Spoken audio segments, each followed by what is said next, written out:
¿Qué les parece si oramos? Y de esta manera empezamos a introducir la clase del día de hoy. ¿Sí? Vamos a orar. Señor y Dios Todopoderoso, te damos muchas gracias porque nos permites ya estar aquí conectados, ya estar aquí reunidos a través de este medio tecnológico, Señor. Gracias porque nos has protegido, gracias porque durante el fin de año has estado con nosotros. Seguramente disfrutamos de un tiempo hermoso con nuestras familias, de un tiempo también de recogimiento espiritual, buscando tu rostro, Señor, para el nuevo año. Y aquí estamos ahora, Señor. Aquí estamos ahora. Permite que este año podamos servirte lo mejor que podamos con todas nuestras fuerzas y que podamos ser instrumentos, Señor, para el extendimiento de tu reino. Gracias, Padre, porque en todas las cosas tú siempre tienes un propósito.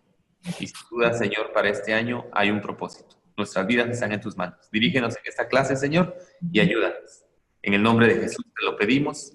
Amén. Amén. Amén. Muy bien, hermanos. Voy a quitarles el sonido, hermanos, y les voy a pedir que levanten la mano para que podamos ir haciendo algunas preguntas. ¿Alguna duda, algo que quieran comentar con respecto de las últimas clases? ¿Algo que podamos mencionar como para ir calentando motores para el resto de la clase, hermanos? ¿No? ¿Nadie? ¿Sí? Muy bien, hermana de Monterrey. Dígame usted. Porque explicar un momento de las tareas. ¿Qué es lo que usted quiere que haga? ¿O es lo que está indicado en la lectura? Mire, en las tareas que aparecen en la lectura, yo no se las estoy pidiendo, porque son muchas. Son muchas. Sería muy bueno que ustedes las hicieran como un ejercicio de la regla, conforme van avanzando, pero no son para entregar. Yo les dije que cuando terminemos de ver todas las reglas, yo les voy a pedir que ustedes apliquen algunas de esas reglas a textos que ustedes elijan. Y luego cuando veamos la segunda parte, que es el análisis teológico sintáctico, ahí es donde les voy a pedir que realicen un análisis y yo había comentado que probablemente voy a pedir que lo hagan por equipo, que ustedes pueden, si quieren trabajar así, quien quiera trabajar individualmente, pues también puede trabajar individualmente. Ya cuando veamos análisis teológico sintáctico, entonces ustedes van a decidir de acuerdo a lo que vamos a ver, de acuerdo a como a ustedes les parezca. Si dicen, no, va a estar muy complicado, mejor hagámoslo por equipo, lo hacen por equipo. Si ustedes me dicen, no, yo quiero hacerlo solo, usted puede hacerlo solo sin ningún problema. De las reglas de la 1 a la 20, usted va a elegir 10 reglas y las va a aplicar y me va a mandar 10 reglas con un ejemplo de cada una donde aplicó esa regla. Usted va a elegir los textos, usted va a elegir todo y las reglas y me los va a mandar. Esa va a ser su tarea. Por eso los textos que vienen acá abajo les sirven a ustedes como un ejercicio para ver cómo trabajar con las reglas para el momento de la tarea. Entonces, ya al final, cuando lleguemos al final, ustedes ya pueden estar trabajando incluso en las reglas y las ideas que pasaron son las que quieren elegir. Pueden elegir cualquiera. Pero eso es lo que vamos a hacer, hermanos. No sé si logré explicarme. Sí, gracias. De nada, hermanos. ¿Alguien más con alguna pregunta, hermanos? ¿No? Bueno, entonces empezamos, mis hermanos. Si no estoy mal, ya está ahí con nosotros nuestro hermano Jaime, ¿verdad? Ahí está. Bienvenido, hermano. Qué bueno que ya llegó. Muy bien, hermanos. Vamos a empezar. Nos quedamos en la regla número 10, que eran las figuras literarias. Vimos algunos ejemplos de esas figuras literarias y dijimos, bueno, lean el resto del material, vean los videos, no sé si los están viendo. Yo espero que sí. Con respecto a las reglas que hemos estado trabajando. Muy bien. Vamos con la regla número 11, hermanos. Regla número 11. Esta regla dice que se interpretan las palabras de los profetas en su sentido usual, literal e histórico, a menos que el contexto u otra referencia posterior en las escrituras o en el modo en que se cumplieron indique claramente que tienen un sentido simbólico adicional. Es posible que su cumplimiento se verifique por etapas, siendo cada una de ellas fianza de las venideras. ¿Qué quiere decir esta regla, hermanos? Mire, Nosotros con el asunto de la profecía tenemos un problema. ¿Cuál es el problema que tenemos con la profecía, hermanos? El problema que nosotros tenemos con la profecía es que entendemos la profecía desde una perspectiva contemporánea, desde una perspectiva de nuestra época. Y creemos que la profecía es esencialmente predecir el futuro.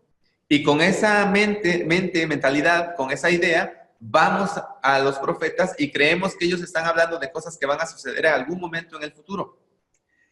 Y no necesariamente es lo que está pasando en los profetas del Antiguo Testamento. No. Para nosotros debemos entender que la profecía bíblica es la declaración de la voluntad o de la palabra de Dios, que algunas veces sí va a incluir eventos futuros. Pero si usted lee cualquiera de los profetas en el Antiguo Testamento, sean los menores o sean los mayores, usted va a ver que el tema de los profetas siempre va a ser el cumplimiento de la ley. Y la palabra de los profetas siempre va a ser una palabra de juicio al pueblo de Israel por haber abandonado el pacto. Cuando usted le dice cuando Isaías les dice, por ejemplo, en el capítulo 1, al pueblo de Judá, que Dios ya está cansado de sus fiestas, que ya no quiere que le hagan celebraciones, y luego les dice que lo que en realidad Dios quiere es que hagan bien a la viuda, al desamparado, al huérfano, que hagan justicia, todo eso. Lo que les está diciendo es que vivan a la luz del pacto, que vivan a la luz de los mandamientos, porque el pueblo de Israel, o el pueblo de Judá en este caso, los ha abandonado. Es el mismo caso con Oseas. Oseas va a hablar al al reino del norte, a Israel, y el juicio va a ser el mismo.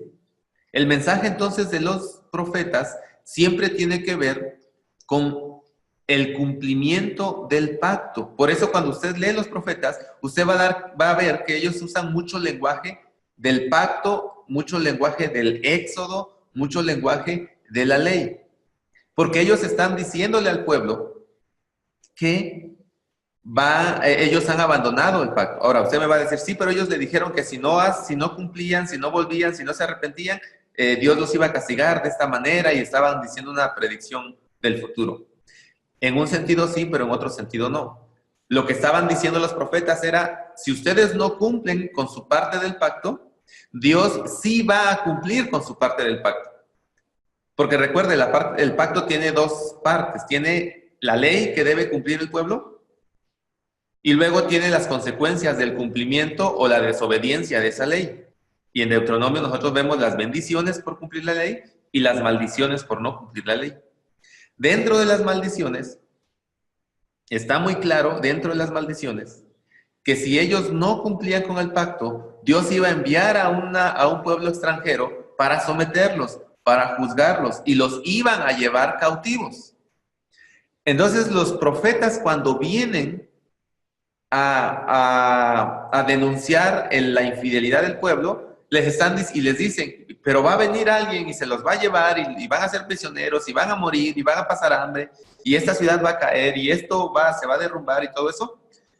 En realidad lo que están haciendo los profetas es hablar de la aplicación del pacto por parte de Dios. Dios ya les había dicho que eso iba a pasar. Ahora lo que los profetas van a decir es, ya va a pasar, por cuanto ustedes han desobedecido. Ahora, sí, en un sentido, si nosotros leemos Isaías, si nosotros leemos algunos otros profetas del tiempo de Isaías, sí, eso queda mucho en el futuro, como 100 años al futuro. Pero si nosotros vemos Jeremías, por ejemplo, Jeremías va a hablar de lo mismo. Jeremías está hablando y en el mismo instante está sucediendo lo que Jeremías está diciendo. Entonces, nosotros debemos ver la profecía bíblica desde esta perspectiva, hermanos. Y cuando yo voy a leer un profeta, yo debo pensar, ¿qué quiso decir el profeta?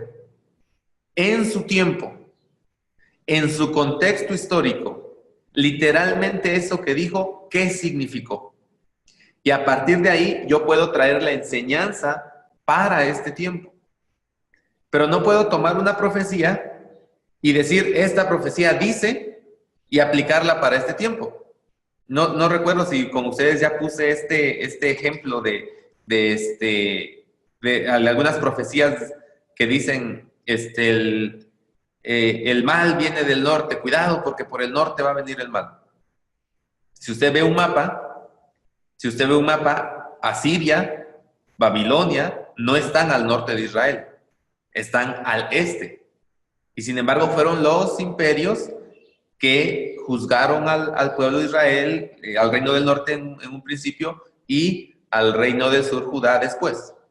Pero ¿por qué los profetas dijeron que del norte? Hay quienes toman esa aplicación, trazan una línea, llegan hasta Moscú y dicen, está hablando de Moscú, de la URSS, la Unión Soviética, de Rusia. No puede estar hablando de eso porque ni existía ese país en ese tiempo. Simplemente está hablando desde su contexto cultural. Cualquier nación que viniera del este, que quisiera atacar a Israel, tenía que entrar por el norte. Porque si quiere venir por el este, tiene que atravesar un desierto. Y ningún ejército, para invadir otro país, va a atravesar un desierto, se van a cansar, se van a exponer y van a llegar para querer conquistar. No, van a ser derrotados. Entonces van a ir por la ruta más fácil.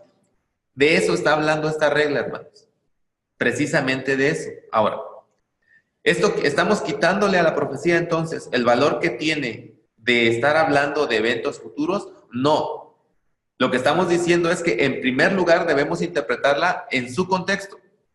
Y luego, si la escritura misma nos dice si el contenido simbólico de la profecía, si la información adicional que se nos da puede darnos referencia a un evento que está por cumplirse, entonces ya podemos interpretarla en ese sentido, como una profecía que está hablando del futuro. Pero eso queda en segundo lugar, hermanos. No es la primera manera en que yo debo interpretar las profecías. Por ejemplo, ya hablamos también de las profecías de Isaías con respecto al nacimiento de un niño. ¿Sí? He aquí, la Virgen concebirá y dará a luz un hijo. Esa profecía debemos interpretarla en el contexto histórico en que Isaías lo dijo. En el texto, el rey viene y le pregunta, ¿qué señal tendré yo de que Dios va a hacer esto? Recuerden que a través de Isaías, Dios prometió que los iba a defender de los asirios y que no iban a entrar. Entonces, le dice el rey, ¿qué señal tendré yo de que esto va a ser así? Y entonces Isaías dice, he aquí la Virgen concebirá y dará a luz un hijo. Y antes de que el niño pueda distinguir entre lo bueno y lo malo y pueda hacer esto y lo otro, los enemigos que tú temes ya no existirán. Si nosotros pensamos que esa profecía está hablando solamente de Jesús, no tiene sentido en su contexto histórico, porque al rey no le servía de nada saber que Jesús iba a venir cuando la preocupación de él era el ejército asirio. Entonces, ¿qué es lo que tenemos que hacer? Interpretarlo en su contexto. ¿Y cuáles son las interpretaciones posibles de esa profecía? Bueno, que el rey tuvo un hijo probablemente, que Isaías tuvo un hijo tal vez. Esas son las dos posibilidades que se manejan. Y luego, ¿cómo sabemos que esa profecía también está hablando de Jesús? Bien, el Nuevo Testamento nos lo dice. Porque esto sucedió para que se cumpliera lo que dijo el profeta Isaías. He aquí que la Virgen concebirá y dará a luz un hijo. Y entonces, el evangelista nos está diciendo que esa profecía tenía un doble cumplimiento. En su tiempo y en el tiempo del Nuevo Testamento. Las profecías de Isaías, por ejemplo, cuando nos habla acerca de la venida del siervo sufriente, capítulo 53, y eso ya se cumplió en Jesús. Pero capítulos 55, 56, 57, donde nos habla de su reinado, de que el lobo pasará con el cordero y el niño jugará con la serpiente, eso no ha sucedido. Luego entonces, eso, como ya sucedió la primera parte, estamos esperando que se cumpla la segunda. Y ahí la misma Biblia nos da a nosotros a entender que estamos esperando un cumplimiento más allá. Otro aspecto de la profecía, hermanos, es que los profetas no vieron las cosas como una secuencia, sino que vieron las cosas como un solo evento. Todos los profetas del Antiguo Testamento, por ejemplo, hablan del día del Señor. Del día del Señor, del día del Señor, del día del Señor. Del hecho de que el Mesías iba a venir. Para ellos el día del Señor era la llegada del Mesías. Ahora, ¿ese día ya se cumplió, hermanos? Sí, se cumplió en Cristo cuando vino, pero no se cumplió en su totalidad. Déjeme a ver si puedo ejemplificarlo. Los profetas veían la venida del Mesías de esta manera, así. Ahí está, así. Nosotros la vemos así. ¿Se entiende? Ellos la veían así. Veían un solo evento. Pero nosotros sabemos que son dos. Primera venida y segunda venida. Esto se llama la visión telescópica de la profecía. Los profetas pareciera que todo va a suceder en un solo evento. Así lo leemos en el texto profético. Pero cuando vemos el desarrollo de la historia bíblica, nos damos cuenta que son dos eventos. O probablemente son tres eventos.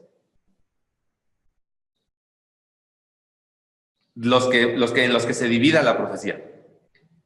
Por eso es que es necesario que nosotros, hermanos, primero hagamos el ejercicio de entender la profecía en su contexto histórico y a partir de ahí ir haciendo su aplicación hacia el futuro, si es que la tiene. No todas la tienen, solamente algunas la tienen. ¿Ok? ¿Hasta aquí vamos bien, hermanos? ¿Alguien tiene alguna pregunta?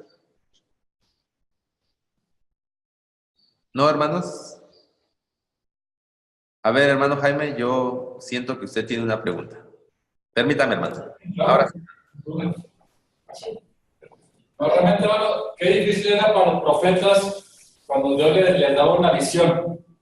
Era bien difícil. ¿Por qué? Porque, acuérdense cuando le dice, ¿qué entiendes sobre esto? Y que le dice, no entiendo nada. O sea, era muy difícil para ellos poder interpretar porque podía ser a corto tiempo, a muy largo o demasiado largo.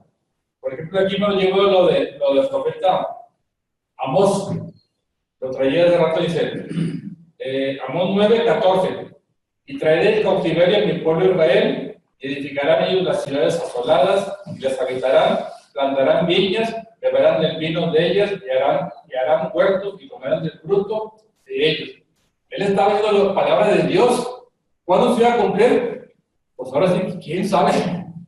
Porque hasta Zacarías, empieza a hablar Zacarías de lo que Dios va a empezar a levantar con su pueblo. La palabra ya ahora sí de bendición, ya no es tanto el castigo, sino ya está hablando, parece palabras de gozo al pueblo. Imaginemos que se cumplió en ese periodo. Ustedes decían, hermano, que casi la mayoría de las profecías se han cumplido ya en el Antiguo Testamento ya. Y qué hermoso, porque realmente Dios en su misericordia, Él la promete en el tiempo de Él. A veces no lo entendemos. Ahorita yo he oído gracias a tanta gente que se ha dedicado a estudiar todas las profecías, que realmente es un panorama bien bonito, pero para el profeta era muy difícil entenderla en ese momento, más solamente lo que Dios le estaba diciéndole. Pero era muy difícil realmente, ¿verdad? Ahorita ya tenemos todo bien bonito, ya todo arreglado, y qué hermoso, ¿verdad? Así es. Gracias, hermano Jaime. Y sí, y recuerden ustedes lo que me parece que es Pedro va a decir en sus epístolas, ¿no? Que los profetas mismos escudriñaban para saber a qué persona se refería el Espíritu y que no lograban entender.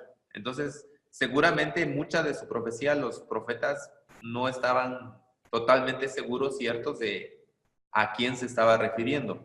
Así es que, en resumen, hermanos, es equivocado acercarse a estudiar la profecía solamente en el sentido predictivo.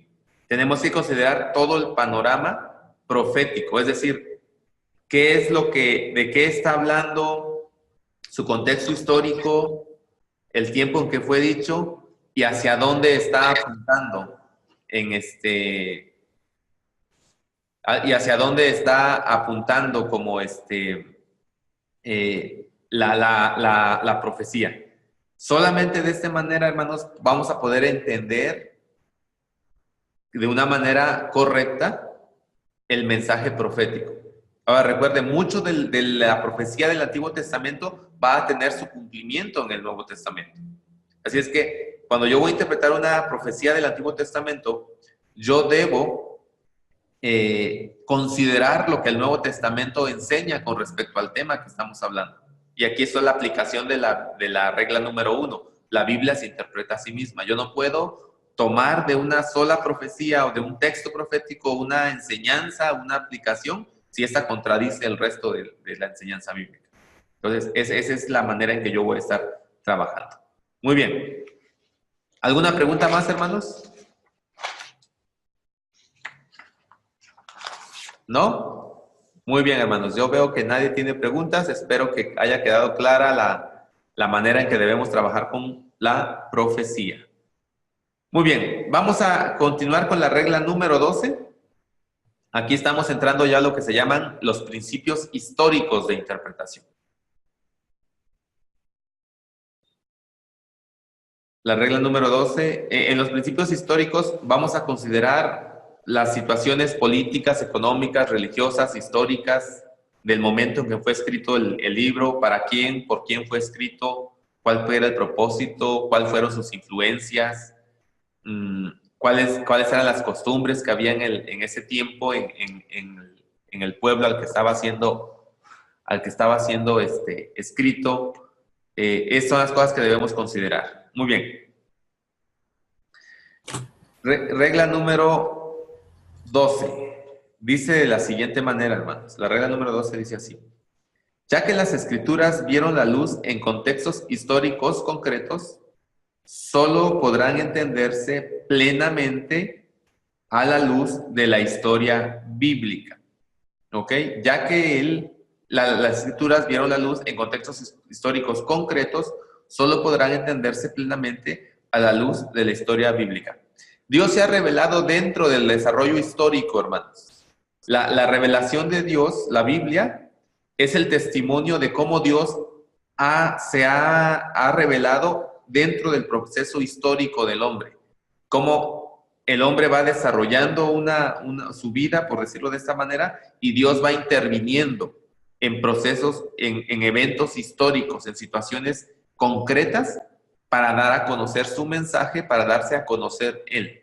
Eso es lo que está sucediendo, hermanos, en la Biblia. Nosotros debemos entender esto. Por eso, cuando vamos a leer un libro, nosotros debemos hacernos estas preguntas. ¿Quién escribió el libro? Y cuando vayamos al análisis teológico sintáctico, vamos a ver que necesitamos determinar la autoría del libro. ¿Para quién fue escrito el libro? ¿Cuál era el propósito? ¿Cuál era la situación, el evento? Por ejemplo, en el Nuevo Testamento, hermanos, las cartas de Pablo, las cartas de Pedro, Santiago, Judas, el Apocalipsis, hermano. Podemos nosotros tomar de una manera más rica y entender de una mejor manera el mensaje cuando nos preguntamos qué estaba pasando, qué es lo que hizo, qué motivó a Pablo a escribir esta carta. Y en ese momento nosotros podemos entender o tener una mejor perspectiva del contenido de la carta, del contenido del libro. Y es algo que nosotros debemos hacer. Para que nosotros podamos entonces aplicar esta regla, hermanos, necesitamos entonces tener herramientas que nos ayuden a entender el contexto histórico del libro. Obviamente, yo me voy a poner a leer, no sé, Jonás, por ejemplo. El libro no me da mayor información. Entonces tengo que recurrir a herramientas externas que me ayuden a entender la situación cultural, que me ayuden a entender la situación, el contexto geográfico, de ese momento para entender cómo se va desarrollando la historia de, de Jonás. Por ejemplo, dice Jonás, ¿no?, que Nínive era una ciudad tan grande que de 3 días de camino. Es decir, la interpretación más lógica de ese pasaje es que Nínive se podía atravesar a pie en 3 días. Eso nos hablaría de una ciudad enorme. Así es que tenemos que ir a los registros históricos, tenemos que ir a los registros arqueológicos que nos ayuden para que entendamos si efectivamente Nínive era así de grande o de qué está hablando Jonás. Entonces, a eso se refiere esta regla, hermanos. Ya hemos estado diciendo de manera muy repetitiva que nosotros debemos considerar el contexto de nuestro libro, el contexto histórico. Bueno, aquí está ya la regla en sí. Cuando nosotros estamos interpretando la Biblia, hermanos, nosotros debemos entender que la Biblia se desarrolla y llega a un punto en la culminación de la revelación progresiva. Entonces, es en este desarrollo histórico donde está colocado la revelación bíblica. En el Antiguo Testamento, nosotros vamos a encontrar revelación de Dios, definitivamente, enseñanzas de Dios, sí, pero que necesitan el desarrollo posterior de la revelación, que es el Nuevo Testamento. Yo debo siempre entender eso, hermanos, porque a veces nosotros queremos encontrar en el Antiguo Testamento una enseñanza total de cierto tema, y se nos olvida que no puede haberla debido al desarrollo progresivo de la revelación. Por eso, cuando yo voy a interpretar un libro, yo debo tomar en cuenta esta regla. Fue dada en un momento concreto. Fue dada en un momento histórico específico, dentro de un desarrollo de la revelación que le da ciertas características. No sé si me voy a meter en problemas por poner este ejemplo, o si ya lo puse con ustedes, hermanos, pero déjeme ponerle este ejemplo. En el libro de Samuel, en el segundo libro de Samuel, nosotros encontramos un evento donde David quiere hacer un censo. Joab no quiere que se haga el censo, nadie quiere que se haga el censo, pero David dice, se hace el censo, y se hace el censo. Cuando empiezan a hacer el censo, dice que la ira de Dios se levantó y empezó a atacar al pueblo, ¿no? Más bien se hizo el censo y el profeta vino a decirle a David, hiciste mal, ahora Dios te va a castigar. Ese mismo relato está en Crónicas. Ese mismo relato está en Crónicas. Exactamente igual. Excepto con una pequeña gran diferencia. En Samuel, el texto dice que Jehová incitó a David a hacer el censo. Pero en Crónicas dice que Satanás incitó a David a hacer el censo. La pregunta aquí es, ¿quién lo hizo? Porque un texto dice es Jehová, en otro texto dice es Satanás. ¿Cómo resolvemos esta situación, hermanos? A través de esta regla. Yo debo interpretar Samuel desde su contexto histórico.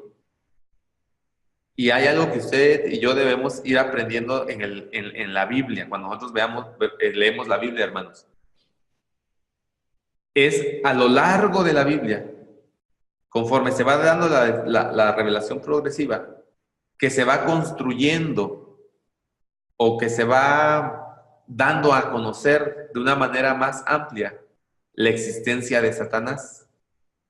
Así es que en el contexto en el que se escribe Samuel, en el que Samuel escribe, o se escribe el segundo libro de Samuel, no hay un desarrollo teológico específico con respecto a la existencia de Satanás. Y por lo tanto, usted va a ver todos los libros de Samuel hacia atrás, excepto Job, que es muy particular. Todo lo bueno y todo lo malo viene de parte de Dios. Pero conforme se va desarrollando el pensamiento teológico, ya para Crónicas, que se cree que fue escrito por Esdras después del exilio, y que estamos hablando entonces de muchos años, entre Samuel y Crónicas, ya se desarrolló una teología con respecto de Satanás. Ya se le tiene como el adversario de Dios. Sigue siendo siervo de Dios, es decir, sigue estando bajo la autoridad de Dios porque no tiene toda la autoridad de Satanás, pero ya él va a actuar, se entiende que ya está actuando de alguna manera para procurar el mal de los que siguen a Dios. Y es desde esta perspectiva teológica que Esdras va a retomar la misma narrativa. De eso es de lo que esta regla nos habla, hermanos. Cuando yo interpreto la regla desde su contexto histórico, hay cosas como estas que yo puedo entender, hay cosas como estas de las cuales entonces yo puedo tomar para decir, por esto se escribió así, por esto lo dijo de esta manera. Otro ejemplo, en el Evangelio, en los Evangelios, Bartimeo, el ciego, estaba a la entrada de Jericó. Sí, me parece que sí es Jericó. Corríjanme ustedes si estoy mal. Pero otro evangelio dice que estaba a la salida de Jericó. Es obvio que es el mismo lugar, solamente que está siendo escrito en una perspectiva diferente. Si vas entrando a la ciudad, está en la entrada. Si vas saliendo de la ciudad, está en la salida. Pero porque uno se pregunta, ¿pero por qué no se pusieron de acuerdo los evangelistas y dijeron los dos a la entrada? Porque escribieron en un contexto específico. La hija de Jairo, por ejemplo. Ven que mi hija está muriendo, dice un evangelista. Ven que mi hija ya murió, dice otro evangelista. Las dos cosas no pueden ser ciertas. Entonces, ¿quién tiene la razón? No es que uno tenga la razón y otro no tenga la razón. Están escribiendo desde dos perspectivas diferentes. Todos estos detalles, hermanos, que a veces nosotros encontramos, los solucionamos a través de esta regla. Considere usted el contexto histórico, el momento en que fue escrito el relato, el momento en que fue escrita la carta, el momento en que fue escrita el evangelio, el libro histórico, etc. Ese momento histórico nos va a dar mucha luz con respecto al contenido de nuestro texto. Muy bien. ¿Hasta aquí alguna pregunta, hermanos? ¿Alguien tiene alguna pregunta? ¿No? Muy bien. Yo espero que esté yo siendo claro, que pueda yo estar siendo claro, hermanos, para que usted y yo podamos entender de qué estamos hablando aquí. Muy bien. Regla número 13. Ya hablamos un poco de esta regla. Aunque la revelación que Dios hace de sí mismo en las Escrituras es progresiva, tanto el Antiguo como el Nuevo Testamento son partes esenciales de la revelación y conforman una unidad orgánica, un mismo libro y no dos libros separados. Esta regla, hermanos, es muy importante para nosotros que la tengamos presente porque nosotros nos definimos como creyentes neotestamentarios, ¿no? Nosotros tenemos el Nuevo Testamento como la parte fundamental de nuestra doctrina. Y algunos son tan neotestamentarios que han desdeñado la enseñanza del Antiguo Testamento como si el Antiguo Testamento no tuviera algo que enseñarnos. Y lo hacen desde la perspectiva que ya dijimos hace un momento. Como es una revelación progresiva, entonces dicen, no, pues el Antiguo Testamento no tiene toda la revelación. La revelación total está en el Nuevo Testamento, entonces quedémonos con el Nuevo Testamento. Y de esta manera se desecha el Antiguo Testamento. La verdad es que no podemos hacer eso, hermanos. No podemos hacer eso porque el Antiguo Testamento Y el Nuevo Testamento, hermanos, todos en sí mismo es una misma revelación. Es verdad que fue dada progresivamente, pero toda ella es la revelación de Dios. No solamente el Nuevo Testamento. Y nosotros podemos estudiar el Antiguo Testamento, nosotros podemos leer el Antiguo Testamento y encontrar ahí enseñanzas para nuestra vida, aplicaciones para la vida de la iglesia. Y quienes usan, por ejemplo, historias bíblicas para presentar el Evangelio lo saben. Empiezas relatando desde la creación y vas llevando a la gente por toda la historia bíblica hasta que lleguen a entender el Evangelio. Los que son muy neotestamentarios presentan el Evangelio sin poner a veces el contexto en que el Evangelio es dado. Y este es el punto de esta regla. El Evangelio de Jesucristo, tal como la Biblia nos los narra, ha sido dado dentro de un contexto de revelación progresiva que empezó en Génesis. No podemos sacar la obra de Cristo fuera de ese contexto de la revelación progresiva de Dios en toda la Biblia. De hecho, Jesús no lo hizo. Él dijo, ¿no?, que toda la Biblia, desde la ley hasta los salmos y los profetas, hablan de él. Entonces, nosotros debemos que considerar toda la revelación para tener toda la enseñanza completa. Cuando nosotros no hacemos esto, hermanos, nos estamos perdiendo de mucha riqueza del Antiguo Testamento y nos estamos perdiendo de muchas cosas que Dios quiere enseñarnos a través del Antiguo Testamento. Así es que valoremos eso, hermanos, y no pensemos que el Antiguo Testamento es de menor jerarquía o de menor importancia. Por otro lado también, hermanos, recuerde, el Antiguo Testamento debe ser entendido a la luz de lo que el Nuevo Testamento nos dice. Yo lo interpreto y llevo a conclusiones, pero siempre tengo presente lo que el Antiguo Testamento me enseña, porque es lo que el Nuevo Testamento me enseña, porque es en el Nuevo Testamento donde nosotros tenemos la aplicación de lo que dice el Antiguo Testamento. Pero al revés, hermanos, hay muchas cosas del Nuevo Testamento que yo no puedo entender si yo no considero el Antiguo Testamento. Por ejemplo, cuando Juan el Bautista dice respecto de Jesús, he aquí el Cordero de Dios que quita el pecado del mundo. Para sus discípulos, ellos entendieron exactamente a qué se estaba refiriendo Juan. Porque en su contexto judío, de gente que ha leído y estudiado el Antiguo Testamento, ellos estaban muy sabidos con respecto de ese Cordero que es utilizado en el ritual para la expiación de pecados. Cuando Juan habla de Jesús como el Cordero de Dios que quita el pecado del mundo, está hablando de ese Cordero. Y para ellos lo entienden muy bien. Nosotros también lo entendemos, porque ya tenemos cierto conocimiento de esa información del Antiguo Testamento.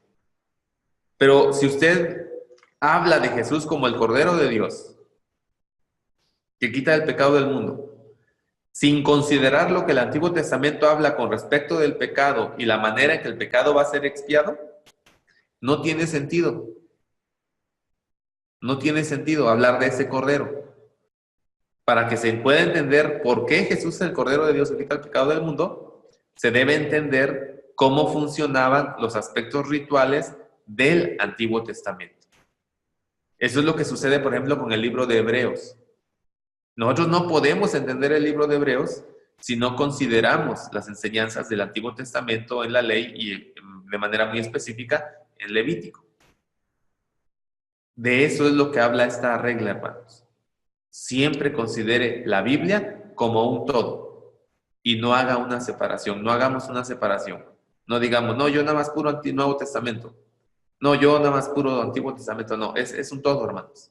Y tenemos que trabajar con toda la Biblia de manera completa. ¿Hasta aquí alguna pregunta, hermanos? No sé si está haciendo mucho frío allá por donde ustedes están.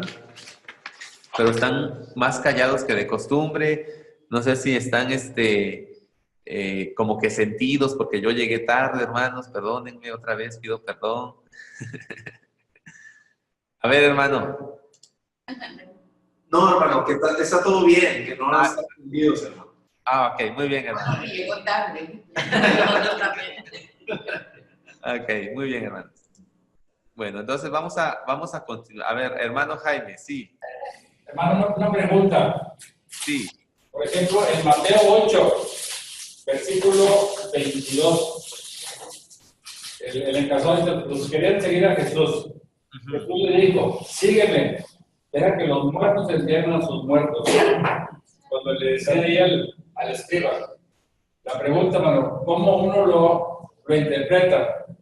Yo cuando lo he predicado a la luz del Evangelio, he dicho que deja que la misma gente que está muerta sin el Señor, es la misma gente que va a enterrar a su gente. Pregunta, ¿estoy equivocado o hay una corrección en base a esto? Es para que bien tremendo. Ok, hermano, muy bien. Yo creo que lo primero que tendríamos que hacer, hermano, es leer todo el texto en todo el contexto del que está hablando Jesús. En todo el contexto. Ese sería número 1. Número 2, tendríamos que identificar la expresión de Jesús. Deja que los muertos entierren a sus muertos. ¿Es una enseñanza de Jesús? ¿O él está repitiendo un refrán, un proverbio, un dicho de su tiempo? Y entonces podemos ya, después de eso, estar en posibilidades de entender a qué se está refiriendo Jesús. Yo no sabría decirle en ese momento una respuesta del texto porque no lo he considerado. Yo he escuchado que la interpretación que yo he escuchado es la que usted ha dado. Que lo que Jesús está diciendo es que la gente que está sin él está muerta y entonces entre ellos se entierran y ya. Sí, puede ser, a mí no me convence, pero tendría yo que estudiarlo. No lo he estudiado, no lo he considerado, así es que en este momento yo no le diría, yo no puedo decirle, no, pues Jesús está diciendo eso. Pero lo que yo sí le diría es, ya tenemos algunas reglas de interpretación, hermano. Aplíqueselas al texto. Pregúntese, ¿esta es una figura literaria la que está usando Jesús? Si es una figura literaria, ¿qué significa? Ajá, y a partir de ahí podemos nosotros tener una interpretación, hermanos. Tendría yo que considerar ese texto para decir, sí, hermano, ya voy para allá. Adelante, hermano. Hermano, respecto a ese texto, ¿qué herramienta nos puede servir para poder saber, con respecto a la segunda parte que usted dijo, de que si esa frase se utilizaba en el judaísmo o Jesús mismo la utilizaba o en esos tiempos se utilizaba? ¿Cómo podemos saber y detectar este tipo de frases para poder acentuar el análisis que estamos haciendo?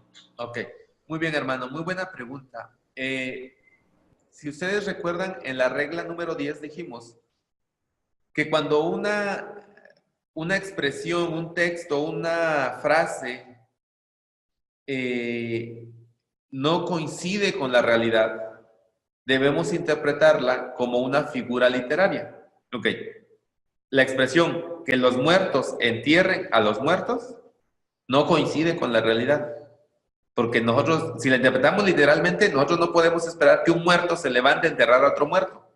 Porque luego ese muerto, ¿quién lo entierra? Entonces, yo debo concluir que es una expresión figurativa. Ok. Ya dije, es una expresión figurativa. Ahora debo decir, ¿qué tipo de expresión es? ¿Es una metáfora? ¿Es un símil?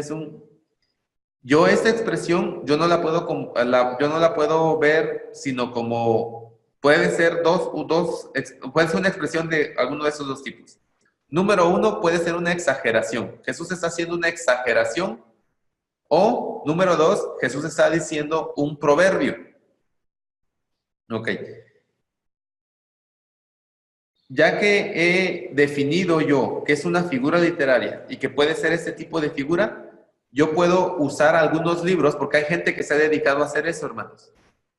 hay un libro que se llama Figuras de Dicción. Déjenme buscarlo. Ahí en su material hay una bibliografía. Y ahí en la bibliografía ahí debe estar. Déjenme ver. No, no viene.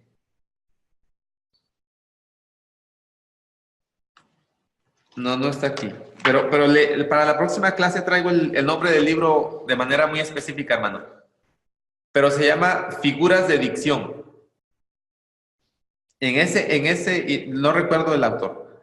En ese libro se analiza texto por texto y nos va diciendo qué figuras de lenguaje están siendo usadas, inclusive desde, no en el español, sino en el texto original, es decir, el hebreo si está usando una figura de dicción, el griego si está usando una figura de dicción. Le voy a traer el nombre del libro para la próxima clase, hermano, te lo prometo. Pero esas son las herramientas. Si no tengo esas herramientas, porque ese libro, por lo menos aquí en México, es complicado conseguirlo. Si no tengo esas herramientas, el solo hecho de decir, esta es una figura literaria, a mí ya me da una pauta de interpretación, porque ya sé que no la puedo interpretar de manera literal. Debe tener otro significado. Y ahí es donde yo debo empezar a batallar, déjenme usar la expresión, por identificar exactamente qué tipo de figura es. Y para esto yo debo estar muy bien estudiado en cuanto a los tipos de figuras literarias que existen, para que yo pueda decir, esto es una exageración, una hipérbole, esto es un dicho irónico, esto es un dicho sapiencial, etc. Y una vez que yo tengo identificada esa figura, puedo decir, ¿qué está queriendo decir? ¿Qué está queriendo decir? Lo otro es que podemos hacer, hermanos, también es tratar de buscar un buen comentario bíblico al respecto del tema. Aunque ese sería el último paso que yo haría. Yo primero batallaría con el texto, llegaría a una conclusión y después iría al comentario bíblico solamente para ver si estoy bien o hay otra interpretación diferente. Sí, hermano. Adelante, hermano. Y creo que el libro que menciona es Diccionario de Figuras de Dicción usadas en la Biblia. Es de Terraza Barcelona, Editorial Cliff. Viene en uno de los 3 materiales que es de esta materia, el que se llama Apocalipsis, método sintáctico teológico. En la referencia bibliográfica ahí viene el tercer libro, Diccionario de Figuras de Dicción usadas en la Biblia. Me imagino que es ese. Sí, ese es, hermano. El de Edelbert Bullinger. Ok, sí, ese es, hermano, es ese. Okay. Entonces, en el material que se les envió, hermanos, en el método del análisis sintáctico teológico. En ese, ahí viene la referencia bibliográfica, es el tercer libro. Ok, gracias, hermano. Muchas gracias. Ahí está, hermano, de Houston. Ahí usted tiene ese material, puede ir a buscarlo ahí y ahí está el libro. Y ese libro les puede servir mucho. Muy bien, hermanos. ¿Algo más? ¿Alguna otra pregunta, hermanos?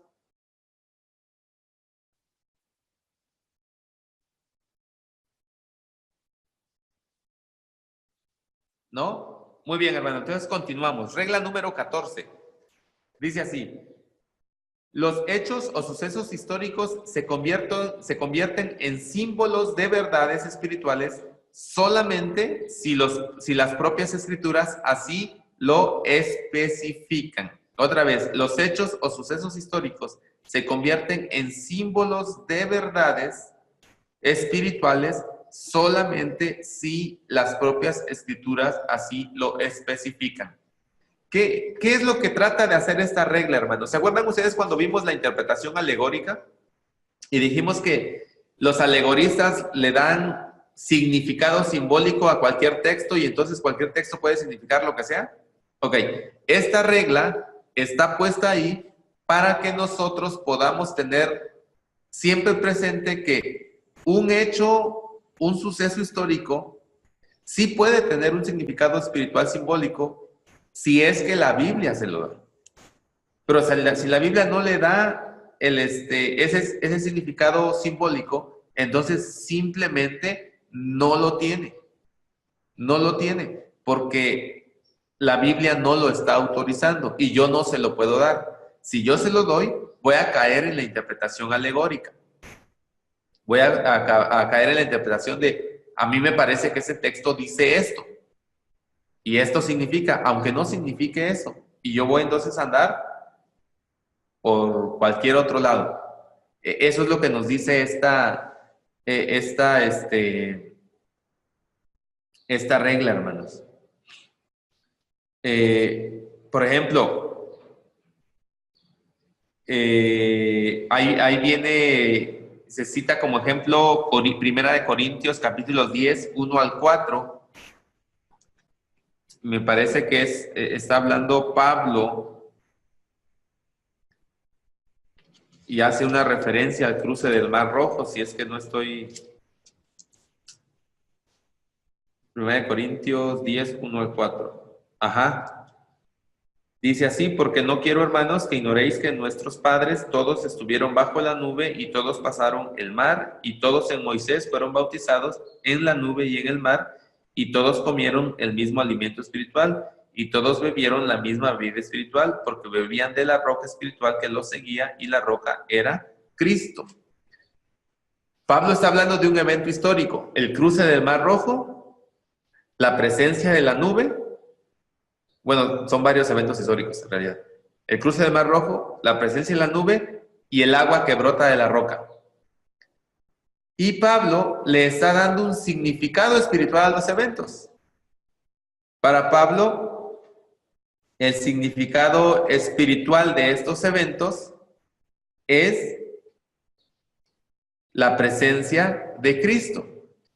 A través del mar, dice, ellos fueron bautizados, o sea, sumergidos en Cristo.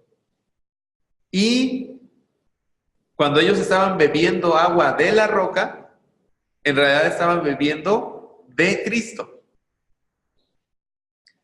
Y eso es lo interesante, porque la roca de la que bebieron los israelitas estaba en un lugar específico y nunca se movió. En el significado espiritual que Pablo le da, Pablo puede decir, y la roca lo seguía, porque la roca era Cristo. Entonces, Pablo, hermanos, está dando a estos eventos un significado espiritual. ¿Cuál es el significado, hermanos? El significado es que ellos eran el pueblo de Dios. Que al salir o al atravesar el Mar Rojo, al ser sumergidos en el mar de una manera figurativa, ahí todos fueron bautizados como el pueblo de Dios. Y que en Cristo ellos estaban siendo alimentados. ¿Por qué está haciendo esta distinción Pablo? ¿Por qué está haciendo esta observación, hermanos? ¿Por qué? Porque va a hablar más adelante con respecto de la idolatría. Y él va a decir que la manera que el pueblo de Israel fue hecho pueblo de Dios y que estos eventos históricos del cruce del Mar Rojo, de la nube y de la roca, tenían el significado de pertenecer a Dios y que por lo tanto sus desobediencias, su búsqueda de otros dioses, era no tomar en serio su carácter de pueblo de Dios. Eso, dice Pablo, es lo mismo que sucede con nosotros. Nosotros, al ser pueblo de Dios, al estar en Cristo, debemos tomar muy en serio el hecho de que somos el pueblo de Dios. Por eso él más adelante va a estar hablando acerca de que no se puede beber la copa del Señor y la copa de los demonios, no se puede hacer esto, no se puede hacer lo otro, y al mismo tiempo decir que se es cristiano. Finalmente, ¿de qué está hablando Pablo ahí? Está hablando de los símbolos de la fe. Está diciendo lo que nosotros hacemos, la manera en que nos conducimos, son símbolos de nuestra fe. Así como lo fue para ellos el cruce del Mar Rojo, así como lo fue para ellos la nube, así como fue para ellos la roca. nosotros no podemos ir contra esos símbolos. Porque más adelante, ¿de qué va a hablar, hermanos? ¿Se acuerdan? Más adelante va a hablar de la cena del Señor. Y va a decir, ustedes no están tomando la cena del Señor de manera correcta. Porque no lo están haciendo considerando que esos son símbolos de su fe. Entonces, un evento histórico, un suceso, tiene significado espiritual si la Biblia se lo da. Si la Biblia no se lo da, no tiene. Aunque el relato a nosotros nos parezca pues muy bonito, ¿no? Muy precioso y digamos, ay, este significa eso. No, no lo tiene. ¿Se acuerdan? Yo les dije la vez pasada una interpretación alegórica famosa del relato de la parábola del buen samaritano. La verdad es que a mí la explicación me gusta mucho. Se me hace muy bonita. Jerusalén es la iglesia o ser del pueblo de Dios, el que va para Jericó es el que se está saliendo, los asaltantes es Satanás que ataca al que se separa del pueblo de Dios, etc. Suena bonita, pero no le podemos dar ese significado porque no lo tiene. No lo tiene, ¿ok? ¿Hasta aquí alguna pregunta, hermanos? ¿Algo que podamos considerar más? ¿No, hermanos? Bueno, vámonos entonces, entre más rápidos avancemos es mejor. Vamos a entrar ahora, hermanos, a los principios teológicos de interpretación. Ya hablamos de los principios gramaticales, ya hablamos de los principios históricos y ahora vamos a hablar de los principios teológicos. ¿Qué cosas teológicamente nosotros debemos considerar? Muy bien. Regla número 15. Se debe comprender la Biblia gramaticalmente y sintácticamente antes de poder comprenderla teológicamente. Ok, voy a retomar el ejemplo que nos puso nuestro hermano Jaime hace rato. Deja que los muertos entierren a sus muertos. Yo no puedo decir esta expresión significa esto si antes gramatical y sintácticamente no he entendido qué es lo que significa el pasaje. Es decir, hermanos, miren, yo debo entender lo que decía hace rato. ¿Es una figura? Si es una figura, ¿cómo funciona? Si es una figura, ¿cómo puede funcionar? ¿Qué tipo de figura es? No puedo yo llegar a la interpretación teológica del texto si antes no he estudiado sintácticamente, gramaticalmente el texto. Es decir, debo primero entender qué dice el texto para poder decir qué significa el texto. Eso es lo que está detrás de esta regla, hermanos. ¿Qué dice el texto? Para entonces yo poder decir qué significa el texto. A veces nosotros decimos, hermanos, este texto enseña y ni siquiera sabemos qué dice. Ni siquiera hemos entendido exactamente de qué está hablando el texto. Por eso es que decimos, ¿no? Cuando vamos a interpretar un texto, hermanos, debemos leer todo el contexto, todo, para saber exactamente de qué está hablando. Y entonces nosotros podemos decir, está hablando de esto. Muy bien. Por ejemplo, hermanos, un ejemplo. Vamos a ver qué dice el texto. Estoy buscando aquí el Salmo 150, hermanos. Vamos al Salmo 150.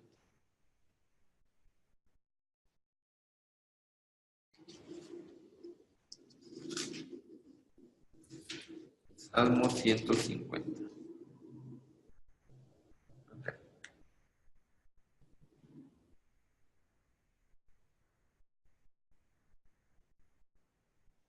Dice el versículo 6, hermanos. Salmo 150, versículo 6, dice así.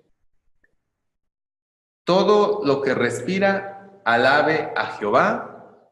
Aleluya. Todo lo que respira, alabe a Jehová. Aleluya. Ok.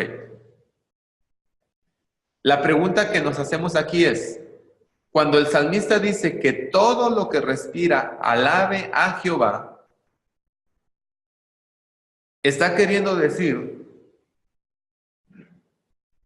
que todos los seres humanos alaben a Jehová. Está queriendo decir que todos los animales más los seres humanos alaben a Jehová. Está queriendo decir que todas las plantas más los animales más los humanos alaben a Jehová. ¿Qué está queriendo decir? A veces se da la interpretación que lo que el salmista está enseñando ahí es que toda la creación, incluidos todos los animales, alaban a Dios. Porque ahí dice todo lo que respira y uno dice, no, pues mi gato respira. Así es que mi gato alaba al Señor. Y mi perrito respira, así es que mi perrito alaba al Señor. La pregunta es, ¿eso es lo que está enseñando el texto? Y la respuesta que yo puedo dar es no. Debo entender el texto de manera gramatical y sintáctica. Todo lo que respira, alabe a Jehová. Ok, todo. ¿Qué significado es eso de todo? Pues es todo. Lo que respira. ¿Qué es respirar, hermanos? Respirar es un acto mecánico reflejo que hacemos de manera automática nosotros y también lo hacen los animales, ¿cierto? Los animales respiran lo mismo que nosotros respiramos e incluso habrá quienes digan que las plantas respiran. Pero es un acto mecánico. Usted no se levanta en la mañana y dice, hoy voy a respirar. No, usted está respirando aunque no esté consciente, pues esté durmiendo, usted está respirando. Y si no respira, pues es que ya no está en este mundo. Pero también un perrito, también una vaca, también un caballo respiran.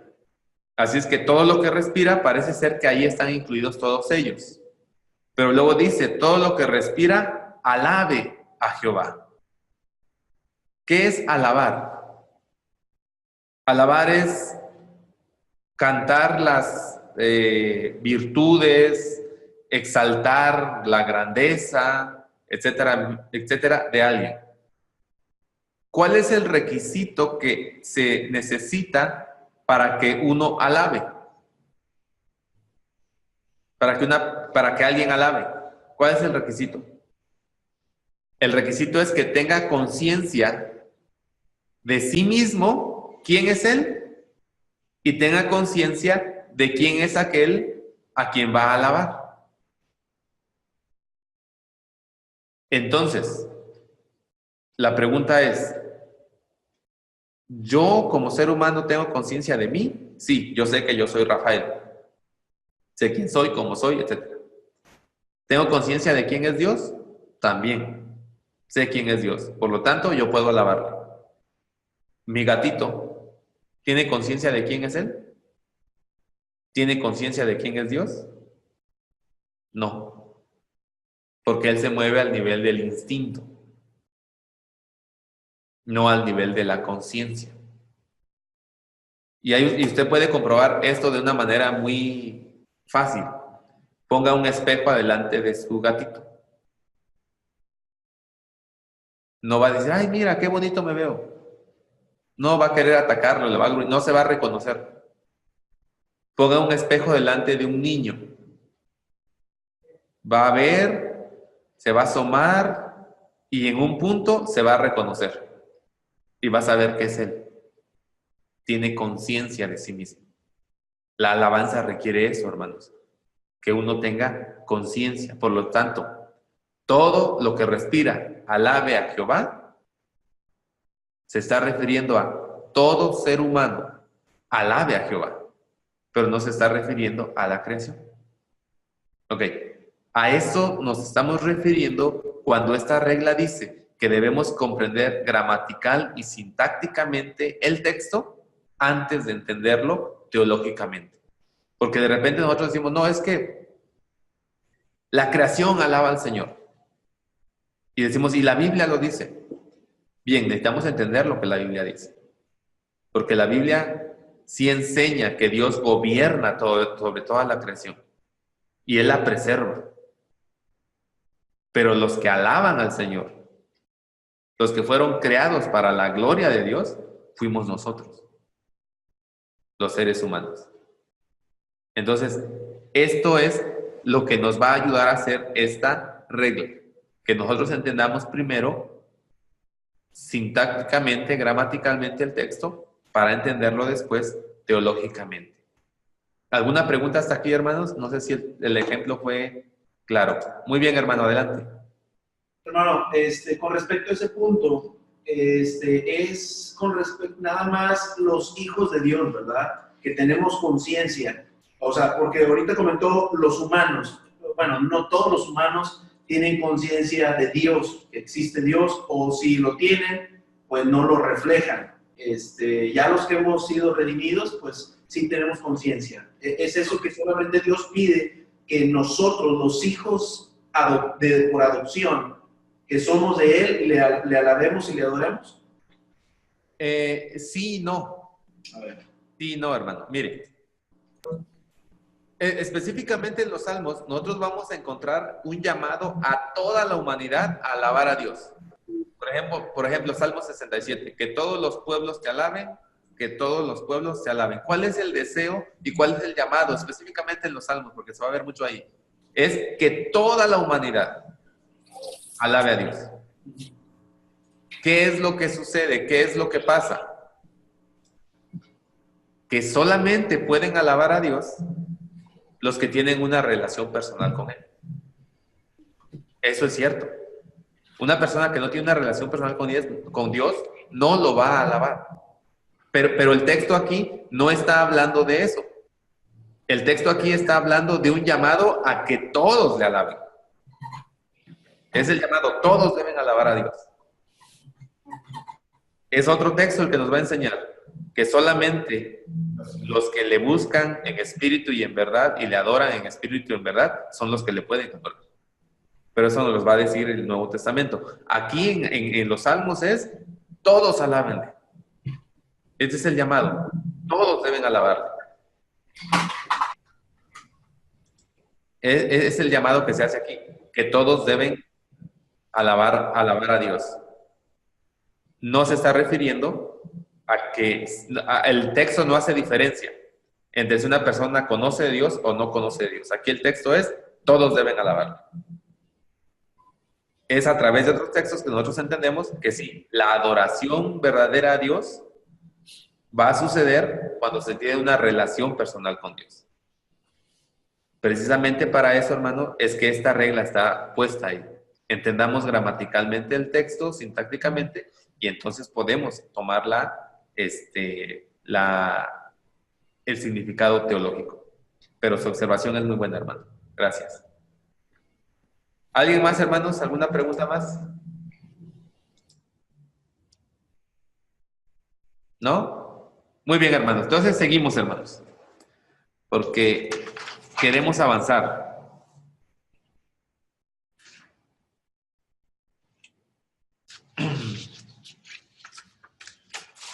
Bueno, vamos a quedarnos en la página 46. Si es su material, quédese en la página 46, por favor. Aquí está una manera en que usted y yo podemos realizar el trabajo de entender gramaticalmente el texto. Creo que será muy bueno que lo veamos, porque nos va a servir mucho cuando estemos en el análisis sintáctico teológico, hermanos. Dice, algunos principios para realizar este trabajo de comprender gramatical y sintácticamente el texto. Número 1, lea atentamente el texto hasta que lo comprenda.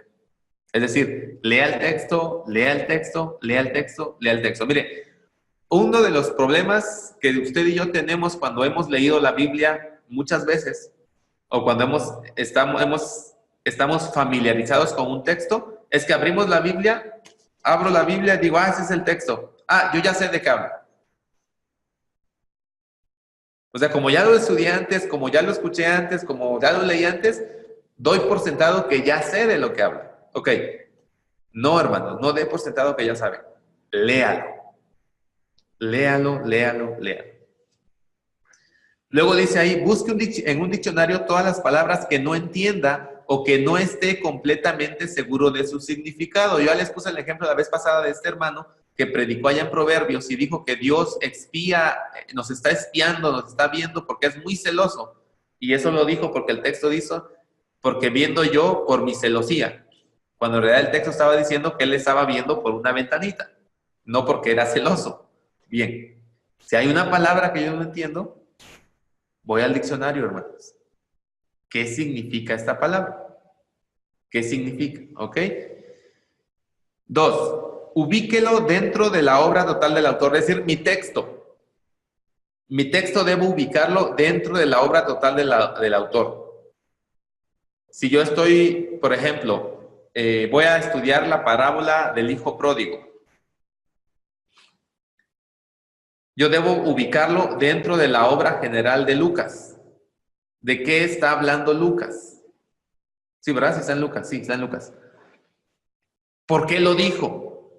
¿Qué otras parábolas están junto a al texto del hijo pródigo? Lo debo ubicar ahí para que yo sepa cómo está funcionando. ¿Ok? Eso es lo que estamos diciendo. Señale el género literario al que pertenece. Por ejemplo, si yo estoy en los evangelios, yo debo decir, ok, esta es una parábola. Sí, es una parábola. Si estoy en el Sermón del Monte, ¿qué sería? Discurso. Y estoy en el evangelio, pero el evangelio me está, por ejemplo, en la alimentación de los 5,000. ¿Qué género literario es? Es una narrativa. Porque me está contando algo. Y así, yo debo identificar qué género literario es. Por ejemplo, si estoy en Filipenses capítulo 2, hallen ustedes el mismo sentir que hubo en Cristo Jesús, el cual siendo igual a Dios, etc. ¿Qué género literario es ese? Es un poema, es una poesía. En realidad, Pablo está poniendo ahí un himno que se cree que cantaba la iglesia primitiva. Así que es una poesía. Debo definir qué género literario es el texto. No, es un evangelio, sí, pero dentro del evangelio, ¿qué género es? Parábola, narrativa, etcétera. ¿Ok? Si se trata de un documento completo, debe localizar el lugar que ocupa en la obra total del autor. Dice, use una introducción al Antiguo o Nuevo Testamento. Si se trata de un documento completo, ¿qué quiere decir esto, hermano? Si usted está trabajando, pensemos con todo el texto, con todo el Evangelio de Juan, por ejemplo, o la primera carta de Juan, segunda carta de Juan. Ok, es un documento completo. Ubíquelo dentro de toda la obra general del autor, que escribió un Evangelio, 3 cartas y un Apocalipsis. ¿Cómo funciona esa carta en todo ese contexto? Obviamente eso es algo que yo no sé. Voy a una introducción al Nuevo Testamento, voy a una introducción al Antiguo Testamento y busco ahí qué es lo que los eruditos han dicho con respecto de eso. Y tomo esa información. Si se trata de un pasaje de un documento, o sea, un fragmento, ¿qué lugar ocupa dentro del argumento del documento del cual forma parte? Es decir, por ejemplo, yo pongo muchos ejemplos porque a mí me parece que es muy interesante. Cuando usted ve Hechos 1:8 y Lucas dice o nos narra que Jesús dijo, y me serán testigos en Jerusalén, Judea, Samaria y hasta lo último de la tierra, yo puedo tomar ese texto y decir cómo está funcionando este versículo en todo el libro de Hechos. Y me doy cuenta que la estructura de Hechos va a seguir Hechos 1:8. La narrativa se va a estar en Jerusalén, se va a mover hacia Judea, luego se va a ir hacia Samaria, y de ahí hasta el último de la tierra con los viajes de Pablo, hasta que estamos en Roma. Es decir, ese versículo está funcionando como una introducción de la estructura de Hechos. Y Lucas siguió la estructura, o su libro siguió la estructura del dicho de Jesús. A eso nos referimos. ¿Cómo funciona ese texto? Ahora, dentro de Hechos también, Hechos capítulo 10 tiene una función muy especial en todo el texto. ¿Se acuerda? Esa es la conversión de Cornelio y su familia. Y es la conclusión de Pedro, con que a los gentiles también les fue dada la salvación. Y ahí, a partir de ahí, nosotros vemos moverse la narrativa hacia los gentiles, que primero estaba concentrada en los judíos. Ese texto funciona como esa bisagra de que se va a mover de la narrativa de la obra dentro de los judíos hacia los gentiles. Entonces, a eso se refiere este apartado, hermanos. ¿Cómo funciona? ¿Qué lugar ocupa dentro de la obra total del autor? Es decir, esto que está diciendo en este fragmento, ¿cómo funciona en todo el texto? En todo el texto. Determine el tema, es decir, reduzca el asunto a las líneas más generales. Procure que nada falte y que nada sobre, que sea breve, intente dar con la palabra abstracta que sintetice la intención del escritor. Es decir, por ejemplo, en una frase, ¿de qué habla la parábola del hijo pródigo? En una frase. En ese texto, Lucas nos enseña la disponibilidad del perdón aún para el peor de los pecadores. En una frase dijimos lo que enseña la parábola. Ese es el trabajo que estamos haciendo. Determine la estructura de mi texto. Determine la estructura, determine los apartados. Es decir, el hijo pródigo empieza diciendo, un padre tenía 2 hijos y uno de ellos, el menor de ellos, le dijo al padre, dame la parte de la herencia que me toca. Así que el padre le repartió la parte de la herencia que les tocaba. Hasta ahí para mí sería el primer apartado. ¿Por qué? Para mí ese sería el primer apartado, porque después de eso dice, y tomando todo lo que le correspondía o algo así, se fue lejos. Para mí, ese sería el segundo apartado. ¿Por qué sería el segundo apartado? Porque ya cambió de situación. Primero estaba delante de su padre pidiendo la herencia. Después está tomando la herencia e irse lejos y gastándola. Y dice, y la dilapidó toda y quedó en pobreza, etc. Luego dice, y vino un hambre o sobrevino una gran hambre en esa región. Ese es otro apartado, porque ya hubo un cambio de situación. Primero estaba con su papá pidiendo la herencia, después se fue con la herencia y se la gastó, y después vino el hambre. Sobrevino un gran hambre y por lo tanto se acercó ahí para que le dieran trabajo y lavaba los cuerpos, etc. Y volviendo en sí. Ok, para mí ese ya sería otro apartado. Porque ahora ya estamos viendo, primero estaba con su papá, después se llevó la herencia, después vino el hambre, ahora él está haciendo una reflexión. Volviendo en sí dijo, ¿cuántos obreros, etcétera? Volveré con mi padre, me iré. Siguiente apartado, y cuando todavía no llegaba, su padre lo vio. Y corrió hacia él y lo abrazó y lo besó y le dijo, etcétera, etcétera. Ese es otro apartado. Porque lleva un cambio de situación. Y el siguiente apartado va a ser cuando salen a ver al hijo mayor. Eso es lo que usted debe hacer con su texto. Léalo y trate de determinar dónde cambia el pensamiento, dónde cambia la situación, dónde cambia algo dentro del texto. ¿Y sabe qué? Esas van a ser las divisiones naturales de su texto. Usted va a saber que ahí se está dividiendo el texto de esa manera. Y cada uno de esos apartados puede llegar a ser una enseñanza, por ejemplo, en un sermón. Yo sé que eso va a atentar contra, como dicen por ahí, contra el típico sermón bautista de 3 puntos. Pero bueno, ni modos. A lo mejor su texto va a tener 5 puntos o 6 puntos. Si usted hace esto de la manera correcta. Esta es una forma. ¿Cómo determinamos apartados? Así. Hay otros textos que dice, entonces hizo, después fue. Ahí ya hay un cambio. Del entonces y el después hay un cambio. En otros textos es por quien habla.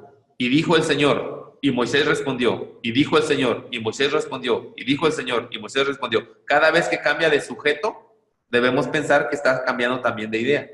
Y puede ser que así pueda funcionar la manera de dividir en apartados nuestro texto. Todo esto que yo le estoy diciendo, hermano, es para que usted y yo podamos aprender a hacer esto, porque en el análisis teológico sintáctico que vamos a ver más adelante, nos va a pedir que hagamos esto. Entonces, empiece usted a entrenarse. Recuerde, los apartados contienen aspectos del tema. Ya dijimos, parábola del hijo del pródigo. La enseñanza fue la disposición del perdón de Dios aún para el mayor de los pecadores.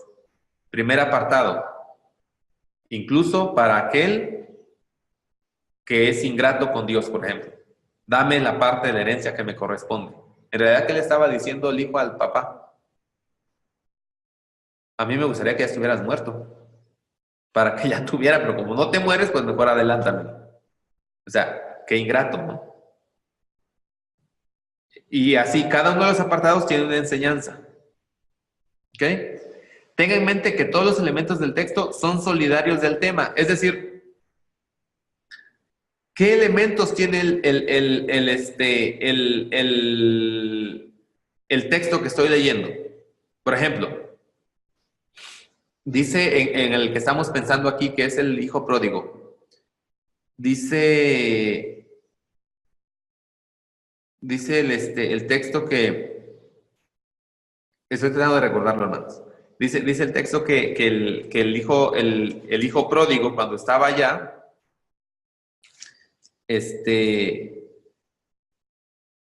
volvió en sí, por ejemplo. Esa expresión volvió en sí, ¿qué es?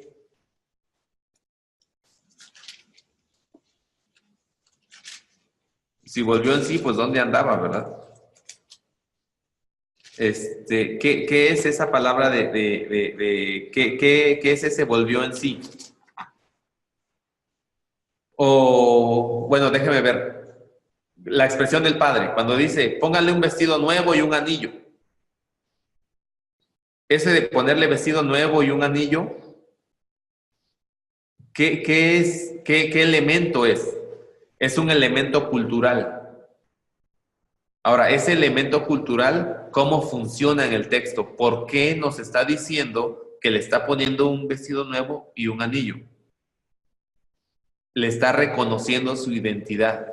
Este es mi hijo. Le está reconociendo su identidad, le está reconociendo su lugar, lo está restituyendo. ¿Cómo funcionan estos elementos culturales dentro de la enseñanza de que el amor de Dios perdona aún al peor de los pecadores? Pues así, que eso es lo mismo que Él hace con nosotros ahora, en Cristo. ¿Tenemos base bíblica para esto? Sí. En Efesios dice que, y en Colosenses, dice que somos revestidos del nuevo hombre, el cual conforme a la imagen del que nos crió, estamos siendo transformados día a día. Se nos ha colocado un vestido nuevo. Y se nos ha dado un sello, no un anillo, pero sí un sello, que es el Espíritu Santo. Entonces, esos elementos, hermanos, son los que nosotros debemos integrar a nuestras enseñanzas. Hay una figura literaria, hay algo ahí que yo puedo tomar de manera muy específica para reforzar una enseñanza dentro del mismo texto, debo tomarlo en cuenta. ¿Ok? Tenga en mente entonces que todos los elementos del texto son solidarios al tema. Analice la forma partiendo del tema. Hay una estrecha relación entre el tema y la forma. Es decir, ¿cómo está siendo dicho lo que está siendo dicho? ¿Por qué usó parábola? ¿Por qué usó esto? Eso es lo que llamamos la forma. El tema de un texto está presente en los rasgos formales de ese texto. El tema del texto está presente en los rasgos formales de ese texto. El análisis consiste en justificar cada rasgo formal del texto como una exigencia del tema. Léxicos, sintácticos, métricos, figuras literarias. Es decir, Cuando usted lee la Biblia, cuando usted ve un texto bíblico, a veces usted dice, pero ¿por qué puso esto? ¿Por qué usó esto? ¿Por qué en lugar de decírnoslo directamente, por qué usó tantas vueltas el autor? Por ejemplo, en el texto de que estamos tratando de, poniendo como ejemplo, del hijo pródigo. ¿Por qué no nos dijo? Y se fue y se gastó todo y hubo una gran hambre, así es que decidió regresar con su papá y su papá lo perdonó. ¿Por qué nos contó todo de que se fue a cuidar los puercos y que cuando estaba ahí deseaba comerse esos puercos y que en el camino iba repitiéndose, le voy a decir a mi papá, ya no soy digno de ser hijo de ti, ya no soy? ¿Por qué nos está diciendo todo eso? Porque todo eso tiene una función dentro del texto con respecto al tema. Lo que Lucas está haciendo es, a través del relato, o más bien Jesús está haciendo a través del relato, es crear un ambiente para que la enseñanza central de su relato se realce. Y se va a realzar en el momento en que el padre ve a su hijo y lo recibe. Porque uno dice, ¿cómo es posible que el papá lo abrazó y lo besó si venía de haber estado con los puercos? Porque sí, se da cuenta que primero lo agarra, lo besa, lo abraza y después lo manda a bañar. Tal vez nosotros primero lo hubiéramos bañado, cambiado, perfumado y luego lo abrazamos. No hace usted eso cuando llega así como que muy sudado de algún lugar y no, espérame, no me saludes, déjame que me limpie la cara y ahorita ya nos saludamos. ¿No le dice usted eso a las personas? Sí, ¿verdad? Y porque aquí el papá no le importó que venía oliendo a cerdo su hijo. Y lo abrazó y lo besó. Esa información está ahí porque Lucas quiere resaltar un punto. Y yo no debo perderlo de vista, hermanos. A eso nos estamos refiriendo aquí, hermanos. La forma es muy importante dentro del tema que nos está dando el escritor. Está queriendo que realcemos algo. Está queriendo que nosotros entendamos por qué lo puso. O por ejemplo, cuando Pablo hace la lista de pecados ¿Dónde está esa lista de pecados? No me acuerdo el texto. Pero hace una lista de pecados en Gálatas, porque conocidas son las obras de la carne. Y empieza, tas. O hay otro texto también. Y usted los cuenta. Y él hace 3 grupos de 6 pecados. Y uno dice, ¿por qué? O Hebreos, cuando habla de Jesús en el capítulo 1, se refiere a él con 7 expresiones diferentes. Y uno dice, ¿por qué 7? ¿Por qué no 6 o por qué no 8?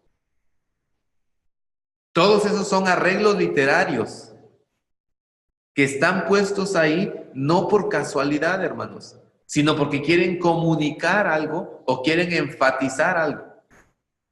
Si yo no los tomo en cuenta, pierdo mucho del texto. Si yo no los tomo en cuenta. Entonces, debemos tomar en cuenta todas las formas, qué es lo que está pasando ahí. Y si hay algo en el texto que llama su atención, estúdielo, ¿por qué lo puso de esa manera? Por ejemplo, usted se ha preguntado por qué en el Éxodo se ocupan tantas páginas para describirnos la forma del tabernáculo. Y se dio cuenta que primero se nos describe todo el tabernáculo conforme Dios le dijo a Moisés que lo hiciera. Y luego se vuelve a repetir exactamente lo mismo conforme Moisés lo hizo. Exactamente lo mismo. Y uno diría, bueno, ¿y por qué no le puso Moisés mejor? Y cuando terminó de decirle Dios cómo era el tabernáculo, Moisés lo hizo, punto. Y seguimos con el siguiente relato. No, y entonces Moisés tomó y vuelve a repetir exactamente lo mismo. ¿Por qué? Porque la repetición, esa repetición ahí, da un sentido de cumplimiento cabal. Y es lo que está diciendo el texto, que Moisés hizo exactamente lo que Dios le mandó. Y es una cuestión cultural para ellos hacerlo así. Por eso se repite 2 veces. Todas esas cosas, hermanos, es lo que nosotros debemos considerar cuando estamos analizando nuestro texto. Cuando estamos analizando nuestro texto. De todo eso que usted hace, dice aquí, haga un borrador. Todo eso. No haga una anotación de todo eso. Y a través de este ejercicio, usted va a poder empezar a llegar a conclusiones con respecto del texto que estamos viendo. Bien, hermanos. ¿Alguna pregunta hasta aquí? A ver, hermano Jaime, permítame. Déjeme que lo encuentre acá. Adelante, hermano. Hermano, ahora una pregunta. Sí. El punto anterior que usted decía de Salmo 150 está muy interesante. Entendemos que los animalitos no, pero también son creación de Dios. Las plantas, los árboles, todo, la naturaleza Dios la creó. Le pongo el ejemplo de mi abuela. Mi abuela, una sierva también del Señor, cristiana, digamos, a cabal, 100%. Me acuerdo cuando ella llegaba a la casa y las plantas estaban todas por ningún lado, él les hablaba a las plantas, con todo el amor que les tenía, les decía, plantita, mira, está muy triste, está muy, mira, el nombre del Señor, tú también creador de Dios, y les hablaba, me cayó emocionado, como les decía, y la planta, mano, a los 5 minutos, se levantaba otra vez, y para arriba, perdiosamente, y yo, ¿cómo le hace? Yo me quedaba mirado, estaba más chico. Y él siempre decía, tú eres también creación de Dios, plantita, así que arriba, tú eres bonita, y rosal, y todo lo demás que tenía en la casa. Digo, pues, ¿qué tendrá mi abuela que las motiva, las levanta, o las palabras que ella dice? Y siempre involucraba a Dios. Yo me quedaba asombrado. Digo, ay, Señor. Y luego esa parte yo también la aplicaba con los pajaritos. Pájaros tan cantando hermosamente. Yo decía, mira, están alabando el nombre de Dios, están cantándole a Dios en su idioma de ellos. ¿Cuál es el? ¿Quién sabe? Pero cantan bien precioso y digo, están alabando el nombre de Dios, haciéndole gracias, Padre, en su manera de ser de ellos como animalitos. Yo decía, caray, pues sí es cierto. Yo también lo aplicaba lo que mi abuela decía. Son no respira, a veces no entiende, pero ahí entra precisamente la fe de uno para todas las cosas que uno se ha puesto. Con el aire, con la naturaleza, con las plantas, con todo. Ahorita lo que usted, que es cierto, es un razonamiento de parte de Dios de la gente que conoce ya a Dios. Es hermoso, es parte de nuestra fe, de enseñanza. Y aún toda la gente, bueno, que no conoce de Dios, pero que tiene un conocimiento, también alaba a Dios. Y me quedo asombrado cómo también le da la gloria a Dios, aunque no le quieran servir, aunque no le quieran alabar. Y se queda la vez confundido la cara. Pero sí, bueno, usted dice que el Salmo 50 dice toda la gente que tiene razonamiento y conocimiento de Dios. Me quedo asombrado, también me quedo asombrado, me acuerdo cómo era con las plantas y con los pajaritos, y le respondían bonito. Yo me quedo mirando, mi respeto.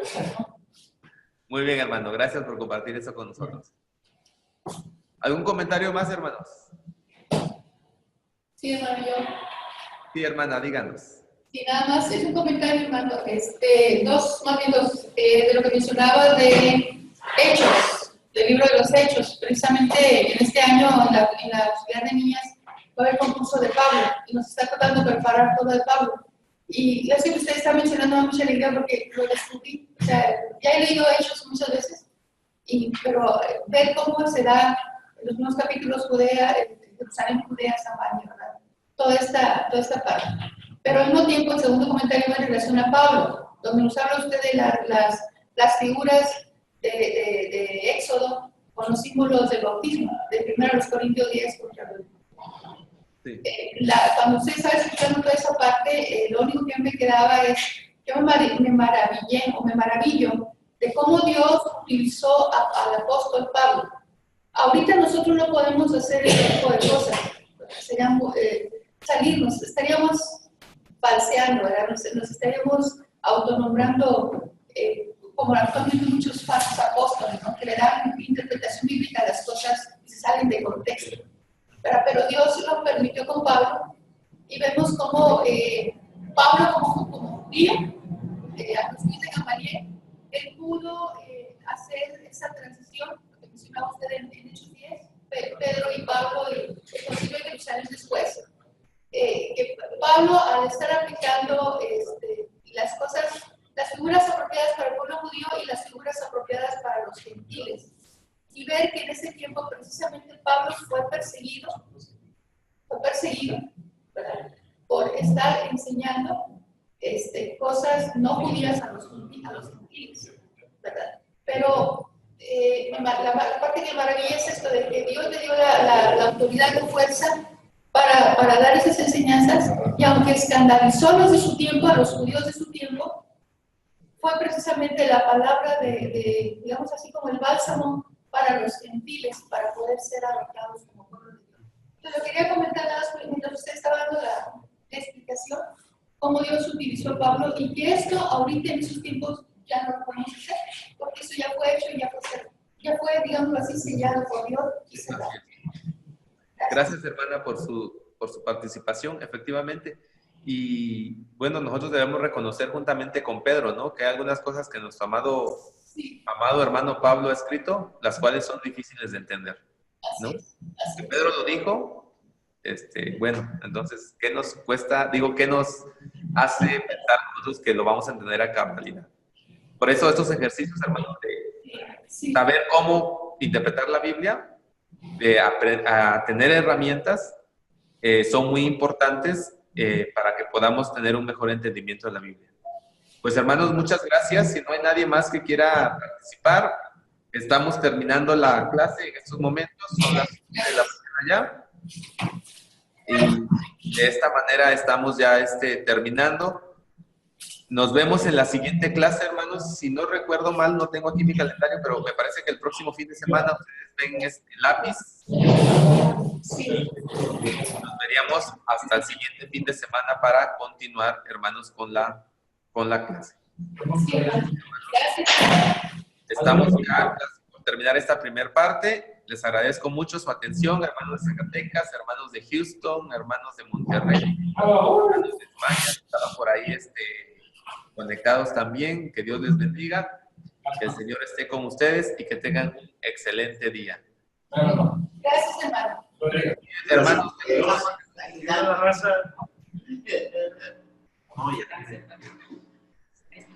hermanos de Houston, ¿querían decir algo o están Sí, hermano. Adelante, hermano. Lo que pasa que acá tenemos problema, no se le ha enviado al parecer la información de hermenéutica, hermano. El material se le mandó un mensaje al hermano Carrillo, se le va a insistir, pero no ha habido respuesta. Si lo tiene ahí cerquitas, hermano, le puede decir por favor, o a lo mejor estamos mal, por WhatsApp nos puede decir que estamos haciendo mal para poder ya imprimir eso, ¿no, hermano? ¿Tienen acceso a la página de la clase de hermenéutica en la plataforma de Schoology? No tiene. No. ¿Sí está abierta? No los mandó Entramos, pero está el material anterior, pero lo que está en hermenéutica, ahí empezando ahí, ya no hay nada. Ah, ok. Está bien. Entonces, yo lo voy a comentar con el hermano Jorge para que les envíe el material. Lo más pronto. Gracias, hermano. Okay. Muy bien, hermanos. Muy amable. Bueno, pues que Dios les bendiga, hermanos. Ahora sí. Hasta luego. Bendiciones.